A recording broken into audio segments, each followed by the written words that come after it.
আসসালামু আলাইকুম রহমতুল্লাহ। সোশ্যাল মিডিয়াতে কোনোভাবেই ঢুকতে পারতেছে না। কোথাও না কোথাও মানুষ না ফেরার দেশে চলে যাইতেছে। আসলে আল্লাহ পাক রাব্বুল আলামিন বলছেন যে দুনিয়াতে যারা জন্মের স্বাদ গ্রহণ করেছেন তারা অবশ্যই মৃত্যুর স্বাদ গ্রহণ করতে হবে। এটা দুনিয়ার প্রাকৃতিক। তারপরও কিছু মৃত্যু আমাদেরকে খুবই যন্ত্রণা এবং কষ্টদায়ক। যেমন গতকালকে একটা সোশ্যাল মিডিয়া ফেসবুকে ঢোকার পরেই দেখলাম যে বিবাহ করার জন্য একটা ছেলে গাড়িতে সে স্ট্রোক করে মারা যায়। এটা আসলে খুবই বেদনাদায়ক। তারপরে আমাদের ব্রাহ্মণবাড়িয়া সরাইল শাহবাজপুরের পাশেরই গ্রাম রামপুর গ্রামে আপনারা দেখতে পাচ্ছেন যে বাইক অ্যাক্সিডেন্ট করে 4 জন ব্যক্তি সাথে সাথেই দুনিয়া থেকে চলে গেল এবং তাদের তাদের মধ্যে একজন লোক আমার পরিচিত লোক ছিল। আমার মনে হয় কয়েকদিন আগে সে আমার ফেসবুক ফ্রেন্ডও ছিল। কয়েকদিন আগে প্রবাস থেকে দেশে গেছে সৌদি আরব থেকে, কিন্তু সে এই বাইক অ্যাক্সিডেন্ট করে সাথে সাথে সে দুনিয়া ত্যাগ করে ফেলে।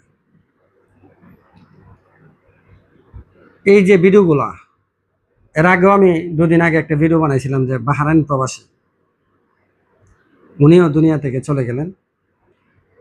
তেমনিভাবে বাংলাদেশের আমাদের আশেপাশে আমরা যারা প্রবাসী আছি, আমাদের অনেক আত্মীয় স্বজন দুনিয়া থেকে চলে যাইতেছে, অনেকের বন্ধু বান্ধব দুনিয়া থেকে চলে যেতেছে, কিন্তু আমরা তো দেখতে তো পারতেছি না, তাদের কবরে তো আমরা মাটি দিতেই পারতেছি না। কিন্তু প্রবাস থেকে আমরা অনেক কষ্ট অনুভব করি।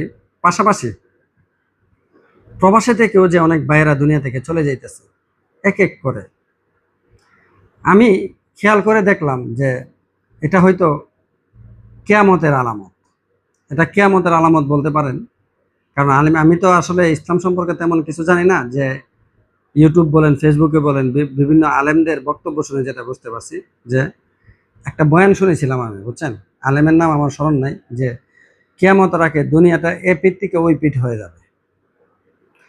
যে ব্যক্তি মরবে সেও জানবে না সে কি জন্য মারা গেল, যে ব্যক্তি মারবে তাকে সেও বলতে পারবে না কেন তাকে মারা হলো। কয়েকদিন আগে দেখলাম যে কালীগঞ্জে একজন ব্যবসায়ীকে হত্যা করা হইলো। এমনভাবে বিভিন্ন জায়গাতে, যেমন আমাদের শাহবাজপুরে ময়না হত্যা বলতে পারেন, ব্রাহ্মণবাড়িয়া শহরের শাহবাজপুরে একটা শিশু হত্যা। এর কিছুদিন দিন আগেই দেখলাম যে একজন মা তার 2 সন্তানকে পানিতে ফেলে মেরে ফেলছে। আবার আরেকদিন আরেকটা সোশ্যাল মিডিয়াতে ফেসবুকে দেখলাম যে গাজীপুরে 2 সন্তানকে মা কুপিয়ে হত্যা করেছে। এমন ভাবে ভাইকে বাবা, সন্তানকে সন্তান বাবাকে বিভিন্ন জায়গাতে এমন ভাবে নির্মম ভাবে হত্যার শিকার হইতেছে। এটার কারণটা শুধু একটাই, আমি মনে করতে পারি মানুষের ভিতরে এখন আগের মতো করে মায়া ভালোবাসা জন্মায় না। একটা মানুষ কিভাবে মানুষকে এভাবে হত্যা করতে পারে?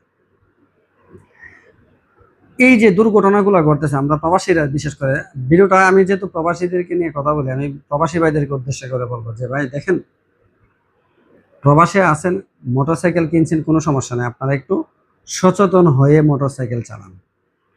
অনেক অনেক প্রবাসী ভাইয়েরা আছে যারা প্রবাসে থেকে তাদের ভাইদেরকে অনেক দামি দামি মোটরসাইকেল কিনে দেয়, আর তারা রাস্তা দিয়ে যে তারা মোটরসাইকেলে আছে নাকি টাইয়ারা মানে প্লেনে আছে তারা বলতে পারে না।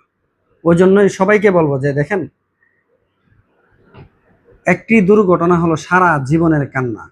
এই কান্না থেকে যদি আপনি বাঁচতে চান, আপনার দেয়া টাকাটা দিয়ে আপনার ভাই অথবা আপনার সন্তান সে যে মোটরসাইকেল কিনতেছে, এমন ভাবে আপনার আপনার বুকও একদিন খালি হয়ে যাবে। যে 4টা ভাই দুনিয়া থেকে চলে গেল, তাদেরই কিন্তু একটা ফ্যামিলি আছে, সংসার আছে, তাদেরও সন্তান আছে, বাবা মা আছে, ভাই বোন আছে, সব কিছুই কিন্তু ঠিক আছে, কিন্তু ওই ব্যক্তিগুলো নাই। একটু সচেতন হতে হবে আমরা। তো দুনিয়া থেকে একদিন না একদিন সকলকে যেতে হবে, যেন আল্লাহ পাক আমাদেরকে এরকম ভাবে আমাদেরকে দুনিয়া থেকে না নেই, আমরা যেন সম্মানের সাথে শাহাদাতের মৃত্যুবরণ করে দুনিয়া থেকে যেতে পারি, সম্মানের সঙ্গে যেন আমরা চলতে পারি। এই দিকে আমাদের খেয়াল রাখতে হবে। বিশেষ করে প্রবাসী ভাইয়েরা, অনুরোধ করবো ভাই, আপনার কষ্টের উপার্জিত টাকাগুলো কিভাবে ব্যয় হচ্ছে, মানে পেট্রোলের পিছনে ব্যয় হচ্ছে কিনা। আবার সব ছেলেরা যে এরকম তাও না, দেশের অনেক ভাইয়েরা আছে তারা খুবই সচেতন। এমনও ভাই আছে তারা 10 বছর 20 বছর মোটরসাইকেল চালাইতেছে, কিন্তু তাদের কোনো সমস্যা হইতেছে না। তারা এত তাড়াহুড়া করে না, তারা এত মানে স্পেস যেতে হবে সেই চিন্তাগুলো করে না। আমি সকলকে বলবো যে দেখেন, নিজে সচেতন হন, অন্যদেরকে সচেতন থাকার চেষ্টা করো। যারা দুনিয়া থেকে চলে গেছে, কুমিল্লার বাইসহ আমাদের পাশের গ্রামে, মইন্দ গ্রামে যে 4টা যুবক তরুণ ভাইয়েরা দুনিয়া থেকে চলে গেছে, আল্লাহ পাক তাদেরকে জান্নাতুল ফেরদাউস নসিব করুন। আসলে এখন আমি কাউকে বোঝানোর জন্য আসছি না, বা আমি নিজে বুঝি না, আমার ভিডিওটা দেখে আসলে খুবই কষ্ট কষ্ট লাগলো। ওই জন্য আমি চেষ্টা করলাম যে আমার কথা শুনেও যদি কেউ একটু সচেতন হইতে পারে, এটাই আর কি। তাছাড়া কোনো কিছু না। আমি আসলে ইসলাম সম্পর্কে তেমন কিছু জানি না, বা সাধারণ মানে দুনিয়া সম্পর্কে তেমন ধারণা, যতটুকু ধারণা হয়েছে তাটা বোঝানোর চেষ্টা করছি। তো সবাই ভালো থাকবেন, সুস্থ থাকবেন। আসসালামু আলাইকুম।